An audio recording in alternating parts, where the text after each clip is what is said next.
morning, my dear. This is Colonel Humphrey J. Flack. Will you get me the Osborne Publishing Company, please? Osborne Publishing Company, Miss Osborne, secretary speaking. Is Colonel Flack there, please? Colonel who?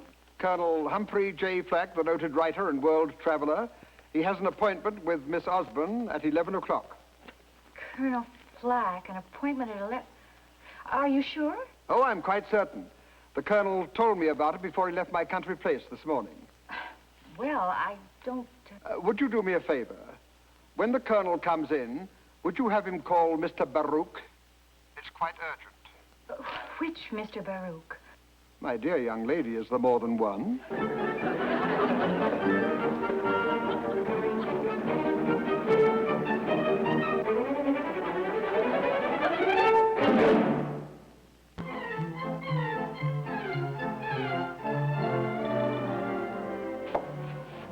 Every word of that story is true, Gloria.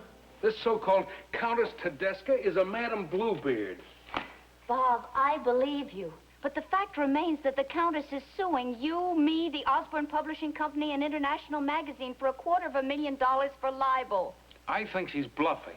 She's not bluffing. You should have researched more carefully. She knows we haven't got the proof we need to make this story stand up in court. Yes? Excuse me, Miss Osborne. Did you make an appointment with the Colonel Humphrey Flack this morning? Colonel Flack? I don't recall.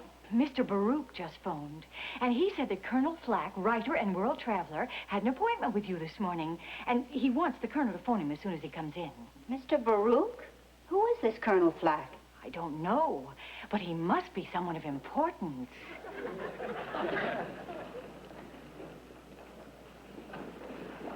Oh, Colonel Flack. Well, good morning. Good morning, sir. I'm the assistant manager of the hotel. The manager has asked me to give you your bill, and he says that he must insist that... Yes, of course. What is your name? Walters, Herbert Walters. Now, Colonel, your bill is 4 weeks overdue, and the manager says that... What is the exact amount, Herbert? $436.09. Let me see. 10, 25. Yes, your figure of $436.09 compares exactly with mine. Your accounting is accurate down to the last penny. You're doing a splendid job. Oh, thank you, Colonel. Being somewhat of a perfectionist myself, I admire attention to detail in others. I like your work. I like your manner. You have a great future in the hotel business. Well, thank you, sir. But next time I see Connie, I shall recommend you for a managership. You know him? Who? The hotel tycoon? Know him? We flew together from the Lafayette Escadrille.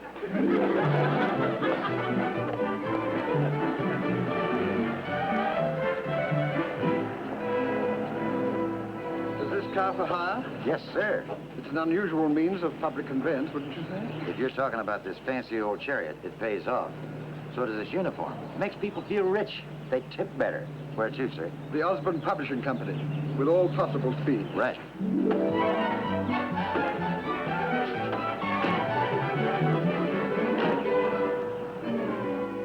You keep this car in excellent condition. As well cared for as any of my own, I would say. Thanks. I try to keep it looking nice. She's all mine, so I treat her good and handle her gentle. I admire a man who flies straight and level. Eye on the altimeter, steady hands on the controls. Are you a pilot, sir? Never been off the ground in my life. No, ocean travel is for me. Give me a good ship in the open sea. As a matter of fact, the purpose of my visit to the Osborne Publishing Company involves an ocean voyage. Yeah? Yes, they've been hounding me to sell them a series of articles I propose to write on life in Bermuda. Naturally, this will require that I spend several months in that tropical paradise. Oh, you're smart, getting out of this town. Yes, indeed. The immortal Audubon summed it up perfectly. Audubon? What did he say? This weather is for the birds. Well, there's the Osborne building.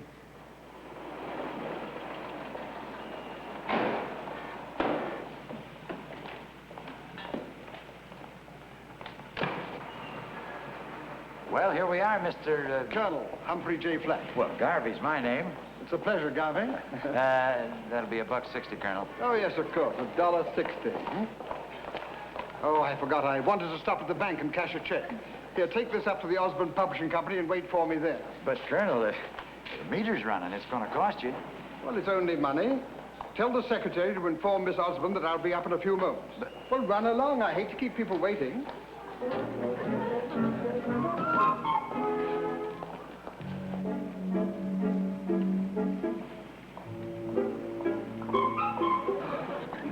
Look, I'm not an attorney. That's your job. You tell me what to do. I don't know what her real name is. Right now, she calls herself Countess Tedesca. All right, call me back. Attorneys. Wilbertson, Albertson, Smith, and Jarvis, and not one of them knows what to do.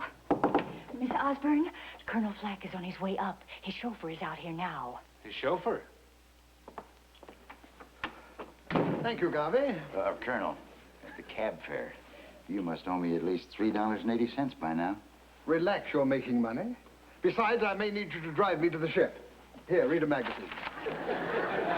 Good morning. I am Colonel Humphrey J. Flack. I'm Gloria Osborne, Colonel. Really? Well, what a surprise to find one so young and charming in charge of this vast organization. Thank you. This is my fiancé, Bob Ellis. Colonel? Won't you sit down, Colonel? Why, thank you. Colonel Flack, pardon me, sir. Mr. Baruch phoned a little while ago, and he wants you to call him right away. He said it was urgent. Why do these people pursue me? I don't know what the stock market will do tomorrow. I'm no genius. I'll call him later. Yes, sir. Now, what did you wish to see me about, Colonel? Well, I have here the outline of a series of articles on Bermuda that I'm planning to write. Well, Colonel... Money is of no importance. In my tax bracket, I'd be foolhardy to accept more than a few thousand for the articles.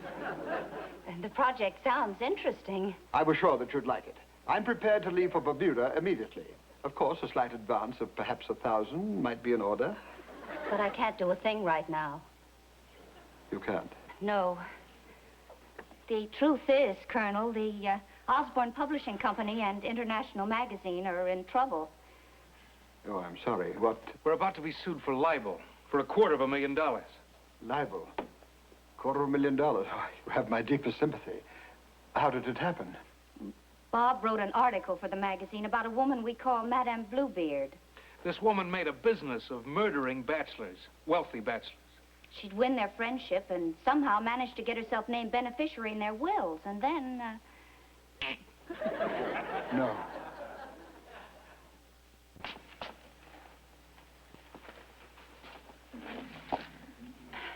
Is something wrong? My meter's running. It is. Yeah. But she was clever. The murder always looked like an accident. One of her gentleman friends slipped from a mountain in Switzerland.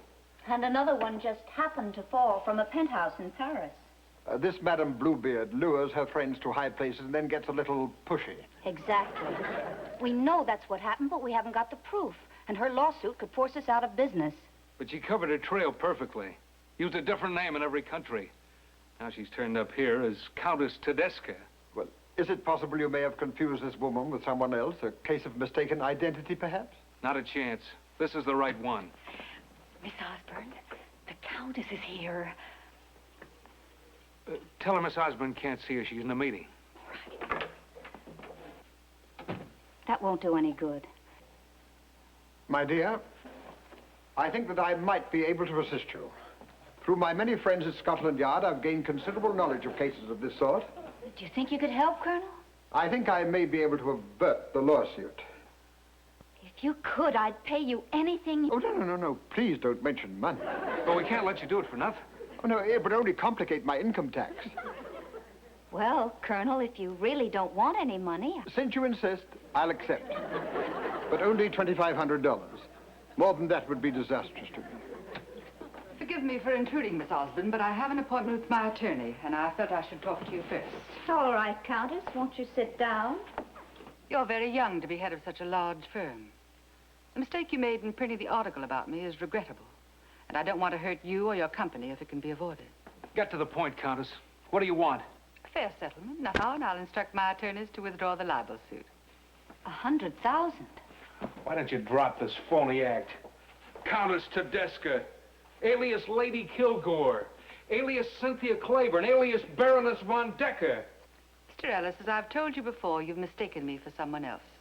You've made a tragic error. Great acting, Countess. You have a talent for theater as well as for murder. Stop! Stop this shameful exhibition. Young man, you should be soundly thrashed. My dear Countess, I'm a stranger here, and I know nothing of all this, but I cannot stand idly by and see a lady so insulted. I am Colonel Humphrey J. Flack at your service. How very kind of you, Colonel. At least I know there's one gentleman present. Thank you. May I escort you to a taxi? Thank you.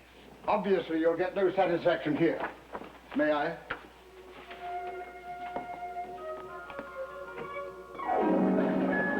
He's kidding, isn't he? Come, Garvey, we're leaving. Oh, 1 minute, Colonel. Excuse me, my dear. The meter's still running, and I figure you must owe me $16.90 by now. I'm sorry, Garvey, I can't give you the day off tomorrow. We're leaving in the morning for Africa. Africa? But that's over water.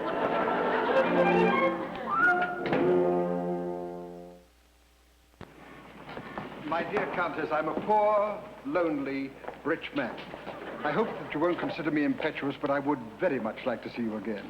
Would it be possible? I can see no reason why not after you defended me so gallantly. Well, Garvey, we are postponing that trip. What trip? Call the airfield and tell them to put my plane back in the hangar. I will not be taking off again tomorrow.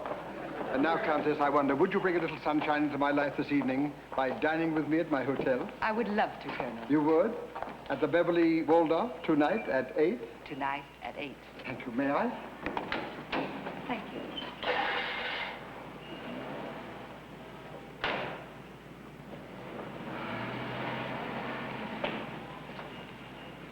Colonel, have you flipped your stack? I read about that dame. She's dangerous. What are you trying to do, commit suicide? I find the lady most refreshing. I intend to cultivate her friendship. Then what's this Beverly Waldorf bit? You're not staying there. Oh, but we will be. We? Yes, we have a most promising future at the moment, Garvey, but we'll require a little capital. So where do we get this capital? Let's go for a ride. I know precisely where we can find it.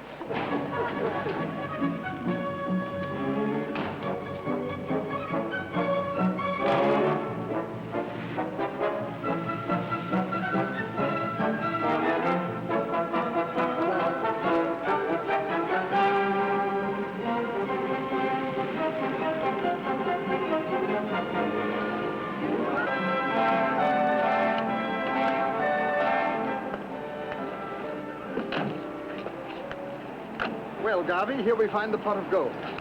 Where's the buyer? Now, wait a minute. What do you take me for, a tourist? I should sell my cab to give you dough. Garvey, have you never heard of the famous Spanish philosopher Los Amigos Vagos, who said, Feliz Navidad y Año Nuevo? Which means? Nothing ventured, nothing gained. Yeah, then sell his cab. Now listen, Garvey, wouldn't you like to live in the finest hotels, wear imported suits, smoke the best Havana cigars? Well, yeah. Springtime in New York, summer in Maine, winter in the Bahamas? Wouldn't you like that, Garvey? Yeah, but... All right. Excuse me, sir, are you the buyer for this establishment? Yeah, what you got? How much will you give me for this priceless vehicle? That old clunker? $500. $500 for a car that formerly belonged to the Prime Minister of England? It did? Why, this car can find its way from number 10 Downing Street to Buckingham Palace in the London fog by itself. Well, how much you want? In the radiator, there still flows the water of the Thames. Not a penny less than 1,000. $750. So, long live the Queen.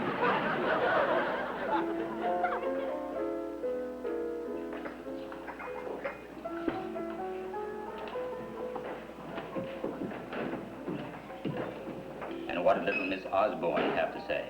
She's being stubborn about it, but I think they'll pay off. Without proof, they're helpless.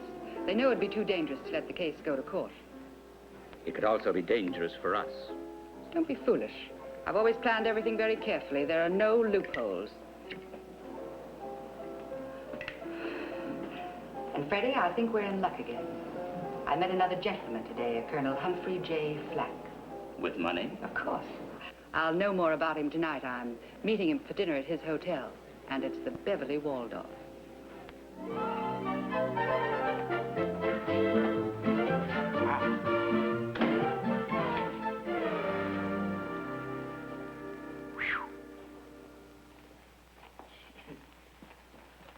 What a layout. How'd you get it? I told the manager I wanted the finest suite in the hotel above the 25th floor, that it must have a terrace overlooking the city, and I tipped him generously.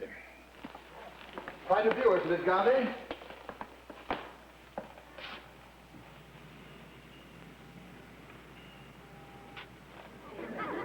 You can have it. I get dizzy standing on bathroom scales.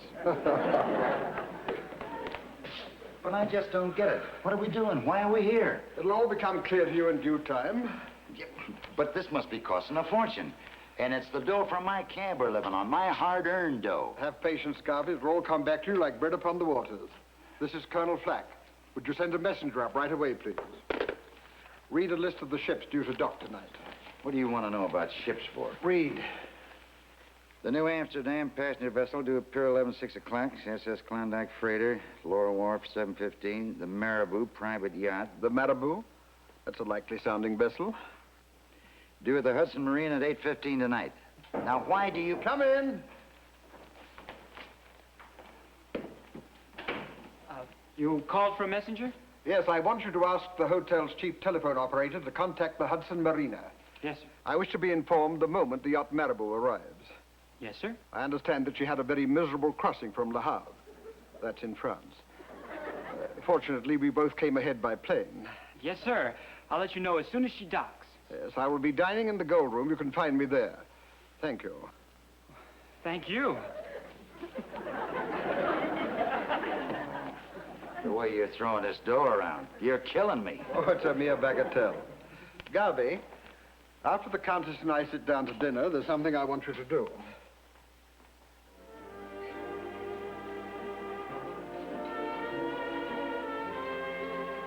My dear Countess, this is a moment that I shall treasure always. Our first dinner together. It was kind of you, Colonel, to defend me as you did today. The whole affair with the Osborne Company has been a nightmare. I've never been treated so horribly. Well, it won't happen again. There are ways of dealing with these vicious people. I'll put the entire force of my legal department at your service, if you say the word. I want you to deliver a message to Colonel Humphrey J. Flack. He's in the Gold Room. Colonel, you needn't address me as Countess. My friends call me Margot. Margot. From the ancient Persian meaning sweet and sincere little flower. Colonel, I have a message for you. Yes? Mr. Baruch wishes you to call him at his office. It's very important. Well, this is the price I have to pay for having guessed right on a few investments. Would... It's Mr. Baruch's private number. I'm sworn to secrecy. Hello, this is Colonel Flack. This is the United States Weather Bureau forecast. Well, that's quite all right. There's no need to apologize. Temperature in the southern part of the state is rising. Yes, I thought it would go up. Snow in the northern sections. Well, that will freeze out a few small investors, but you'll be covered if you protect yourself with American roofing. Windy. Well, that's your opinion. No trouble at all. Goodbye. You must be a very important man in the business world, Colonel. Well, just because I'm supposed to have made a few millions on the stock market, everybody thinks I'm an expert. But it's not really true. Both my wealth and success have been grossly exaggerated. Colonel Flack. Yes? We checked the Hudson Marina. Your yacht has arrived. It docked 10 minutes ago. Oh, thank heavens. Good old Morrisby brought her through. Thank you, Colonel. Margot, you must be very bored with all this. Yachts, racing stables, places in the country. But it doesn't mean a thing. Too late in life, I realized that the companionship of a true and understanding heart means more than gold. I like you, Colonel. To the future? To the future.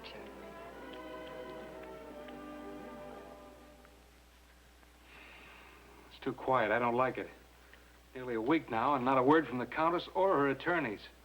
I wish I knew what they were planning. Why don't you call Colonel Flack? Maybe he has some news. Oh, I've called him a dozen times, but no answer. I'll try it again.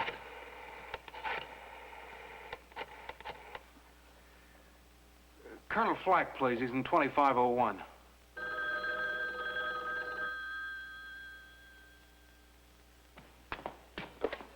Hello? Is the Colonel there, please? The Colonel isn't here. This is Garvey. Garvey, this is Bob Ellis. We haven't heard from the Colonel or the Countess in nearly a week. What are they doing? What are they doing? The Colonel's fallen for this dame. Fallen for her? Yeah, taking her to theaters, nightclubs, the races. Talk about cutting a swath through town. They're carving a freeway. Listen, Garvey, this is Miss Osborne. That woman is dangerous. You've got to tell the Colonel. Who tells the Colonel? This Countess has him in a spin. Today he said he was having his will rewritten, naming her as beneficiary.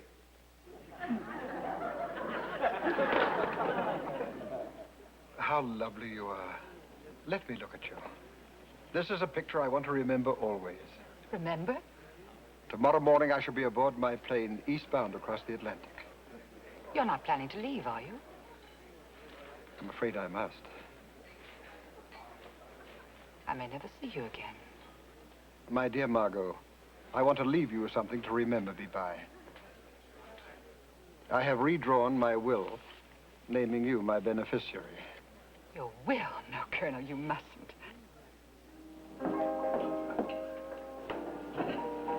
Well, what progress? He went for the bait. Here's a copy of his will. Oh, that's fast work. Now, what's the next move? He's leaving the country in the morning, but I'm having dinner with him tonight in his suite. A farewell dinner. Farewell to Colonel Flack. Ready? He's going to be the easiest of all.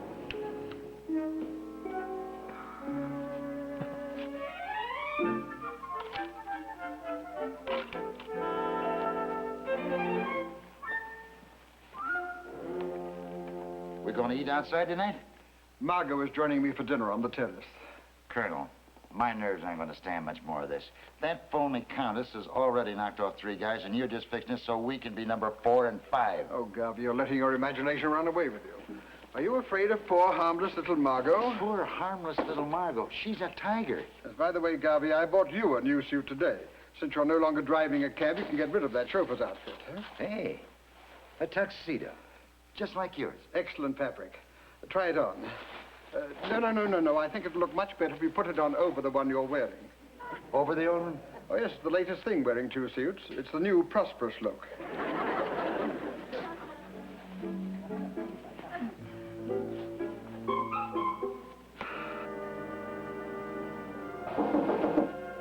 Come in, my dear.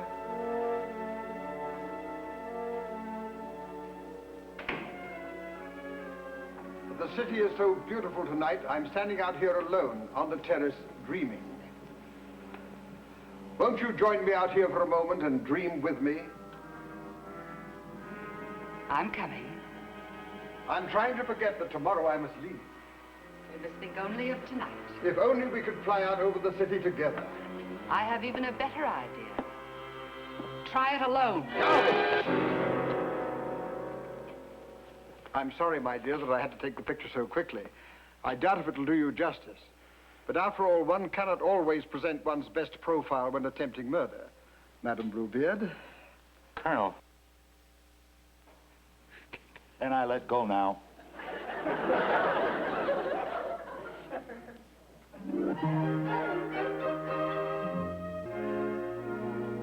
Well, that's all the police needed. The evidence was beyond question. If the Colonel had yelled a second later, there'd only be 3 of us here. You really wrapped it up, Colonel. It's a neat job. And I haven't forgotten our agreement. The fee, remember? Fee? Fee? Gee, remember? For services rendered, $2,500. How thoughtful of you. It completely slipped my mind. Now that there are no lawsuits pending, Gloria and I are taking a little trip. Our honeymoon. Well, bless you. May happiness and joy go with you. Thank you. Well, Garvey, we're holding up the flight of the Lovebirds. We'll be on our way. What are your plans, Colonel? Well, there's a yacht waiting at the Hudson Marina. I haven't set foot on it since it returned from Le Havre. We may go to Bermuda. Goodbye and good luck. Goodbye. Goodbye. Colonel, come on, let's divvy up the loot. Garvey, divvy up the loot in public. That'd be dreadfully bad taste. So I'm in bad taste. Taxi! No, Garvey, we'll go back to the hotel, order a fine lunch, and plan our next move. Colonel, look who's here. Well as I live and breathe. Nice cab you got there, buddy. Thanks. I just bought it. Hey, you know something? This car used to belong to the Prime Minister of England. I can believe that.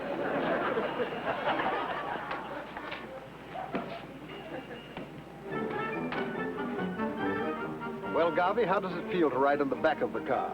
Rides nice and smooth, doesn't it? Okay, if you like these old buggies.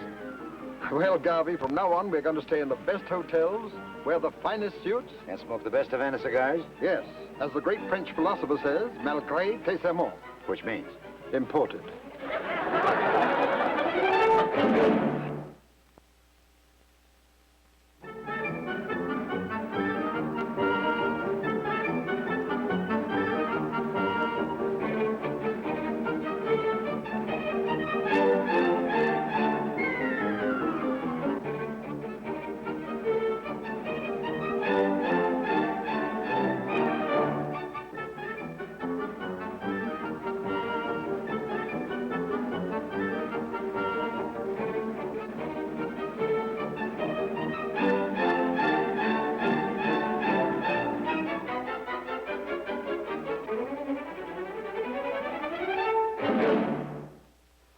Colonel Flack, as you've just seen, is a man who likes the good things in life.